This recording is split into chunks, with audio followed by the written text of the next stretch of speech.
네, 안녕하세요. 우리가 지난번 동영상까지 해서 16단원 모노폴리스틱 컴피티션 부분을 공부를 했습니다. 그래서 이번 동영상에서는 지금 우리가 공부를 하고 있는 것과 관련된 이슈에 대해서 한번 살펴보는 시간을 갖도록 하겠습니다.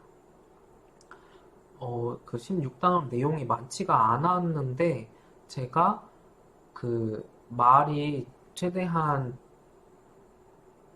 그 속도를 조절하면서 하려고 했는데 조금 하다 보면 저도 흥분해가지고 네, 조금 빨리 했던 면이 있었던 것 같습니다. 그래서 여기 이렇게 이슈를 살펴보면서 조금 한번 이런 이슈들이 요즘에 있구나라고 한번 쉬어가는 시간이라고 생각을 하시고 한번 같이 살펴보시면 좋겠습니다.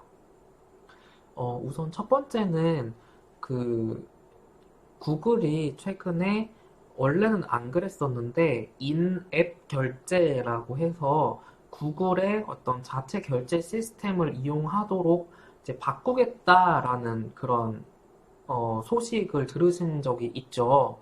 그래서 워낙 뭐 그 많은 앱들이 요거에 영향을 받을 것 같다라고 해서 이제 논란이 되고 있는 부분입니다.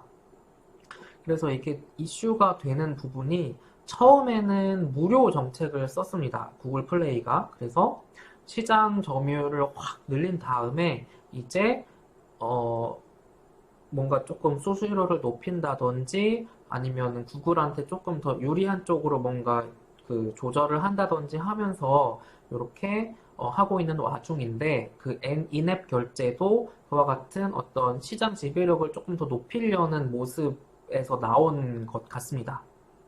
그래서 여기에는 총 4가지 쟁점이 있다라고 볼 수가 있겠는데요. 그래서 여기 이게 구글이 지금 독점 사업자 아니냐, 이거 특정 결제 수단을 강요하는 거 아니냐, 수수료율을 인앱 결제하면 30%를 받아가겠다는데 이게 과연 적절하냐, 이거 인앱 결제하면 중소 개발자들을 다 피해보는 거 아니냐라는 이렇게 4가지 논점이 있다고 합니다. 그래서 이와 같은 4가지 논점에 대해서 이제 구글에서는 당연히 그렇지 않다고 이제 이 4가지 논점에 대해서 이거는 이런 점에서 그렇지 않다. 저거는 이런 점에서 그렇지 않다. 요거는 또 이런 점에서 그렇지 않다라고 반박을 하고 있다라는 이야기가 되겠습니다. 그래서 여기 지금 뭐 나와 있는 것처럼 뭐 구글도 할 말은 있다. 뭐 이런 식으로 해서 왜 구글에서는 이 인앱 결제로 바꾸는 게 큰 문제가 안 되는지를 이야기를 계속 하고 있는 것입니다. 그래서 구글 입장에서는 지금 뭐 여기 지금 나와 있죠. 그래서 또 구글 말을 들어보면 또 그것도 맞는 말 같아요. 그래서 이게 뭐가 맞는지 잘 판단하기가 쉽지가 않은데 여기 지금 묘사가 그러니까 여기 지금 마치 이렇게 나와 있죠. 백화점에 좌판을 깔아놓고 누군가 물건을 파는데 이제 그거에 돈을 안 내는 거랑 같지 않냐라는 게 이제 구글의 어떤 설명이 되겠습니다. 이제 그리고 뭐 요런 어떤 쟁점에 대해서도 이거 이렇게 많은 결제 수단을 쓸 수 있는데 이거 강제하는 거 아니다. 특정 결제 수단 강제하는 거 아니다. 그리고 수수료 30% 이거 과연 적절하냐라는 거에 대해서도 아니다. 다른 그 스토어들도 한 20% 30% 매기고 있다. 그리고 마지막 논점 중소 개발자가 피해를 보냐에 대해서도 아니다. 한 실제로 영향을 받을 거는 한 100개 미만 정도밖에 안 된다라고 이렇게 구글이 어떤 반박을 하는 모습입니다. 그럼에도 불구하고 우리가 우선은 어떤 어떤 인앱 결제 이슈에 대해서 조금 더 자세하게 살펴봐야 이게 과연 어떤 인앱 결제를 하는 게 옳은지 아니면 하지 않는 게 옳은지를 조금 이제 더 좀 자세하게 여러 부분들을 봐야 판단을 할 수가 있겠죠. 이 부분만 봐서는 네, 좀 아직은 뭐 우선은 상황을 조금 지켜봐야 될 것 같습니다. 이제 그리고 두 번째 기사는 이게 사실은 그 앞에 날짜를 한번 돌아가서 보시면 이제 요 기사가 사실은 11월 18일에 먼저 나왔고 이제 요게 11월 22일에 조금 늦게 나와서 사실 시간으로는 그 두 번째 기사가 빨리 나온 건데 그러니까 시간과 상관없이 이게 이 순서대로 하는 게 맞아서 제가 조금 순서를 바꿨습니다. 뭐냐면 어쨌든 우리가 알고 있는 것처럼 구글은 지금 구글 플레이에서 인앱 결제를 하도록 만듦으로써 구글의 어떤 영향력을 높여가려고 하는 계획을 갖고 있었습니다. 그런데 그 애플의 앱스토어에서는 수수료를 낮췄다라고 합니다. 이제 그렇게 되면 당장 경쟁자인 구글도 아니 애플이 수수료를 낮췄어? 그러면 이렇게 애플 하는 거를 보고 경쟁자니까 구글이 이제 구글도 마냥 수수료를 30% 인앱 결제 강제를 할 수가 있겠냐라는 기사가 되겠습니다. 이제 그래서 여기 자료가 나와 있는데 여기 애플의 경우에는 여기 뭐 중소개발자의 수수료는 15%로 이제 하향 조정을 한다던가 뭐 하는 방식으로 수수료를 지금 대비 낮추겠다라는 입장입니다. 그리고 여기 지금 데이터가 나와 있는데 국내 앱 마켓 점유율이 70% 이상이 지금 구글 플레이 스토어가 차지하고 있고 이동통신 3사가 운영하는 원스토어 그 다음이 애플의 앱스토어인 상황입니다. 이게 우리나라 앱마켓은 지금 이렇게 되어 있다라는 거죠. 그래서 어쨌든 이렇게 애플이 갑자기 수수료율을 낮추기로 함에 따라서 구글의 앞으로의 행보도 어떻게 될지 관심이 지금 이제 모아지고 있는 상황입니다.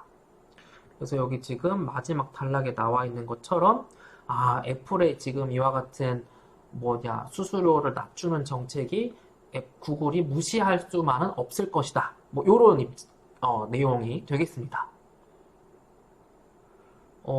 한편으로는 저는 몰랐던 사실인데 그 개발하는 쪽 입장에서는 요런 것도 있다고 해요.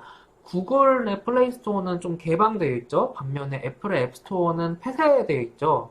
그래서 그렇다면 도대체 개발자 입장에서는 뭐를 더 선호할까라고 저는 몰랐는데 이 기사에 따르면 이게 뭐 모든 개발자가 다 그런 건 아니겠으나 개방되어 있는 구글 플레이 스토어의 경우에는 뭐 업데이트라든지 버그 수정이라든지 그런 거를 훨씬 더 많이 해야 되니까 시간이나 비용이 더 많이 들어간다. 반면에 애플의 앱 스토어의 경우에는 상대적으로 폐쇄되어 있기 때문에 그렇지는 않다. 그래서 개발자들이 애플의 앱 스토어를 더 선호하는 경향이 있다라는 사실을 처음 저도 알았습니다.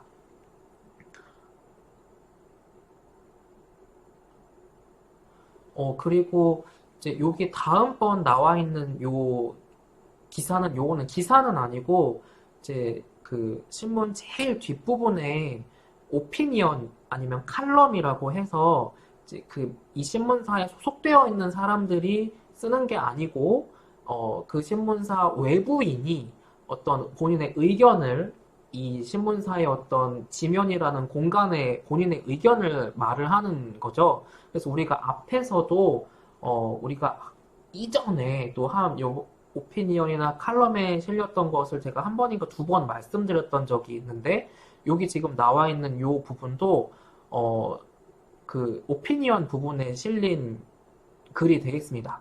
그래서 이거는 제가 누가 쓰셨냐 하면은 지금 국세청 청장님이 요거를 작성하신 걸로 신문에는 나와 있거든요. 그래서 여기 제목에 나와 있는 것처럼 우리나라의 근로장려금 제도가 지금 올해와 같이 코로나19로 경기가 좋지 않은 상황에서 다소나마 사회 안전망 효과를 했다라는 내용입니다. 여기 뭐 요런 근거들을 제시를 하고 있습니다. 그래서 뭐 이전보다 점점 근로장려금을 받는 계층이 늘어났고 그 금액도 평균 금액도 늘어났다라는 것을 우선 가장 기본적인 근거로 들고 있습니다. 그리고 근로장려금이라는 거를 잘 모르실 수가 있어서 우선 그 개념을 말씀을 드리면 이게 어떤 특정 소득 기준이 있는데 그 기준 이하의 소득을 버는 사람이면, 근로자면, 정부로부터 요런 근로장려금을 받을 그러니까 보조금, 일종의 보조금을 받을 수가 있습니다. 이제 요런 거를 그래서 근로장려금이라고 합니다.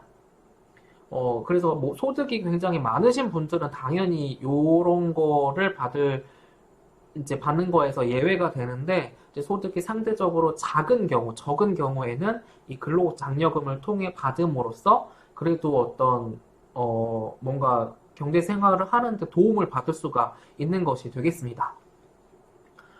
그리고 이 근로장려금이라는 거는, 미국에서 처음 도입이 되었대요. 그래서 요 EITC라는 이름으로 도입이 되었거든요. 그래서 이거를 그냥 우리 교과서에서도 근로장려금이 그 원서에서는 EITC라고 나와 있고, 영어 사전에도 그냥 근로장려금의 영어 이름이 EITC로 이렇게 올라가 있는 경우가 많습니다. 그래서 그냥 상식으로 어떤 지식으로 근로장려금의 어떤 영어 표현이 EITC라는 것이구나 라고 요번 기회를 통해서 그냥 기억을 해두시면 좋겠습니다. 그리고 이제 국세청장님이 이런 이야기도 하셨어요. 미국이나 아니면 다른 나라의 경우에는 어떤 소득이나 뭐 가족 관계 이런 거를 파악하는 어떤 행정 시스템 아니면 자동화된 어떤 전산 시스템 뭐 그런 게 잘 안 되어 있고 그렇다 보니까 굉장히 시간이나 비용이 많이 든다고 합니다. 반면에 우리나라의 경우에는 정말 뭐 국세청의 홈택스 인터넷 시스템 그다음에 어떤 또 행정망 그렇게 뭐 연동된 뭐 그렇게 다 자동화가 되어 있기 때문에 정말 편리하게 국민이 근로장려금을 해당하는 사람이면 누구나 다 쉽게 1, 2분이면 신청할 수 있다라고 이렇게 이야기를 하고 있습니다. 그래서 그럴 수도 있겠다, 그렇겠다라는 네, 그런 생각도 할 수가 있겠습니다. 그리고 다음 이제 세 번째 이슈는 요렇게 지금 우리 나라뿐만 아니라 전 세계에 있는 많은 국가들이 코로나19로 인해서 뭐 수출이나 수입이 다 줄죠. 그리고 항공이나 운수업을 중심으로 지금 실직하시는 분들도 계속 생기고 있죠. 그리고 자영업 하시는 분들 지금 수도권에 그 단계가 1단계였다가 2단계로 또 올라가서 또 이제 그런 제약이 또 생겼잖아요. 뭐 몇 명 이상 안 되고 뭐 몇 명 이상 안 되고 그래서 경제에 우리가 그 중간고사 범위 중에 경제에서 말하는 대표적인 경제 주체는 가계, 기업, 정부, 그리고 추가적으로 해외, 요렇게 네 개를 이야기를 합니다. 그런데 이제 해외라는 거는 결국 가계, 기업, 정부가 다른 국가인 경우는 해외라고 할 수 있으니까 사실상 경제 주체는 3명이라고 생각을 하시면 되겠는데 이렇게 경제가 안 좋은 상황에서 가계는 지금 소득이 줄죠. 기업이 지금 경영이 잘 안 되니까 당연히 기업도 소득이 줄죠. 그래서 이와 같은 어떤 경제 위기 상황이나 경기가 안 좋을 때 주로 정부에서 적극적으로 재정 지출을 늘리고 그 통화 정책을 담당하는 중앙은행에서는 기준금리를 낮춰서 시중에 통화가 조금이라도 더 통화량이 많이 공급돼서 조금이라도 더 돈 필요한 사람들이 자금을 쉽게 빌려서 쓸 수 있도록 해줍니다. 그런데 그거는 좋다 말이야. 좋다 말인데 여기 기사에 나와 있는 것처럼 그렇게 전 세계의 많은 국가들이 정부 재정 지출을 늘리다 보니 너무 그 정부의 빚이 늘어나게 되었다라는 겁니다. 이게 정부가 쓸 수 있는 예산만큼을 쓰는 거면 상관이 없죠. 근데 정부가 1년 동안 쓸 수 있는 돈은 한정이 되어 있다. 근데 그것보다 더 많이 써야 되는 이런 경제 위기와 같은 상황에서는 정부는 국채를 발행해서 정부도 빚을 낼 수밖에 없습니다. 그래서 이와 같은 위기 상황 때문에 전 세계의 국가들이 빚이 다 늘었다라는 것이고 GDP 대비 전 세계를 합산을 해보면 지금 365%로 빚이 그러니까 훨씬 많은 거죠. 그리고 여기 밑에 그래프에 쬐끄맣게 나와 있는데 지금 최근 들어서 이렇게 부채 비율이 굉장히 늘어난 모습을 살펴볼 수가 있겠습니다. 그래서 여기 지금 나와 있는 것처럼 이제 모르셨을 수도 있고 저도 몰랐던 부분도 있는데 이제 이렇게 신흥국, 뭐 아프리카의 잠비아를 비롯한 신흥국에서는 도대체 빚을 못 갚겠다라고 이렇게 선언을 하는 채무 불이행 선언, 디폴트 선언을 한 국가들도 계속 나타나고 있다라고 합니다. 이제 그리고 그렇다 보니까 월드뱅크, IMF 뭐 이런 데에서 돈을 빌려 가잖아요. 개발도상국들, 신흥국들이. 그래서 이런 위기 상황에서는 그런 어떤 국제기구나 선진국들이 돈을 빌려준 경우 뭐 이자를 감면해준다든지 아니면 그 연기를 해준다든지 아니면 아예 탕감을 해준다든지 해야 되는 게 적절하지 않냐라고 이런 이야기를 하고 있습니다.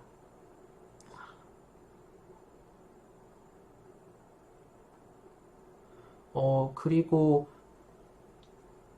어, 과제 두 번째 과제를 아마 하고 계실 텐데, 그래서 여기 지금 몇 가지 이슈를 말씀을 드리는 건데, 어, 요런 어떤 논쟁이 있죠. 아무리 우리가 바로 앞에서 본 것처럼, 그 경제 위기가 왔고, 지금 경제 상황이 너무 안 좋아. 그래서 돈 쓸 수 있는 사람은 정부밖에 없어. 그래서 정부가 빚을 내서 막 이제 어떤 경제를 살리기 위해 노력을 하고 있는데, 근데 그렇게 빚을 내는 게 좋다, 아니, 어쩔 수 없다라는 입장이 있고, 너무 과도한 빚은 안 된다라고 이야기를 하는 쪽에 있습니다. 그래서, 어, 그, 빚을 좀 내도 된다라고 하는 거에 최근에 많이 이제 들어지는 근거로 MMT 이론이라는 거를 요즘에 많이 이야기를 합니다. 그래서 이 MMT라는 것은 현대통화 이론이라고 해서 그냥 쉽게 말을 하면, 어쨌든 정부 국가는 그냥 뭐 중앙은행을 통해서 정말 안 되면 돈을 찍어내서라도 돈을 갚을 수 있기 때문에 그냥 무한정으로 빚을 낼 수 있다라는 것이 정말 MMT 이론을 쉽게 요약한 설명이 되겠는데, 그래서 이 기사는 MMT 이론이라는 것이 있다. 그리고 MMT 이론에서 이야기를 하고 있는 것이 이런 내용이다라고 말을 하면서, 그런데 자기는 MMT 이론은 틀렸다라고 생각한다라는 기사입니다. 그래서 어떤 너무 과도한 재정 적자는 조금 좋지 않을 수 있다, 문제가 있을 수 있다라는 입장의 기사가 되겠고, 이제 여기 중간 부분에서 이 MMT 이론이 누가 만들었고 어떤 생각들로 어떤 입장들을 말을 하는 이론이고 하는 것에 대해서 이야기를 하고 네, 여기 이어서 이야기를 하고 있습니다. 네, 그래서 이게 뭐 정답은 진짜 이게 뭐가 맞는지는 딱 이게 판단하기는 쉽지가 않죠. 그렇지만, 이렇게 이런 생각을 하는 쪽에서 이야기하는 근거는 이런 것들이 있고, 이런 쪽에서 주장을 하는 거에 대한 근거는 이런 것들이 있구나라고, 이런 근거들을 들고, 이쪽에서는 이런 근거들을 드는구나라고, 이제, 양쪽을 다 우선 아는 게 중요하고, 이제 판단은 이제 그것을 다 안 이후에, 네, 이제 종합적으로 다 살펴봐서, 해야 될 것 같습니다. 이제 그리고 마지막 기사인데요. 그래서 그렇다 보니까 정부가 마냥 빚을 늘릴 수가 없잖아요. 그리고 한편으로는 우리나라의 경우 점점 뭔가 복지 부분에 쓰여지는 예산이 증가하고 있는데, 그래서 우리나라도 이제는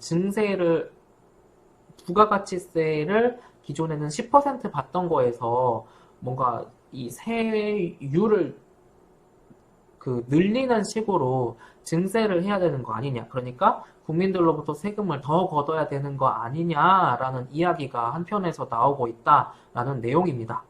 그래서 한국개발연구원이라는 그 정부 연구기관에서 나온 보고서에 이런 내용이 있다고 합니다. 그래서 이제 우리나라의 경우에는 물건값에 아예 부가세 10%가 포함되어 있죠. 그런데 뭐 미국이나 일본의 경우에도 부가세가 별도로 지불을 하고 있고 미국의 경우에는 또 부가세가 주마다 다르죠. 그런데 우리나라의 경우에는 10%로 그게 지금 한 40년 동안 유지가 되고 있다라고 합니다. 이제 그런데 다른 나라의 경우에는 부가세율이 우리나라보다 높은 경우가 많다라고 합니다. 그래서 어, 그 20% 그리고 여기 19%뭐 요렇게 지금 세율이 부가세율이 우리나라보다 상당히 높다라는 것이 되겠고 어, 네. 그래서 뭐 요런 이슈가 있는데 약간 여기 지금 보시면 이게 아직 연구가 안 끝난 건데 지금 그 뭔가 좀 정치적인 의도가 있는 거 아니냐라는 그런 것도 한번 있는 거 아니냐라고 해서 한번 뭔가 좀, 이런 거를 데이터라든지 그런 거를 볼 때 좀 객관적으로 봐야 되겠구나라는 것도 마지막으로 한번 생각을 해볼 수가 있겠습니다. 네. 그러면, 우리가 요번 동영상을 통해서 제가 몇 가지 이슈가 최근에 되고 있는 것들을 한번 가져와서, 요런 것들이 있다, 한번 생각해 보면 좋겠다라고 이렇게 소개를 해 드렸습니다. 그래서 요번 동영상에서는 이렇게 공부를 해서 여기까지 마치도록 하겠습니다.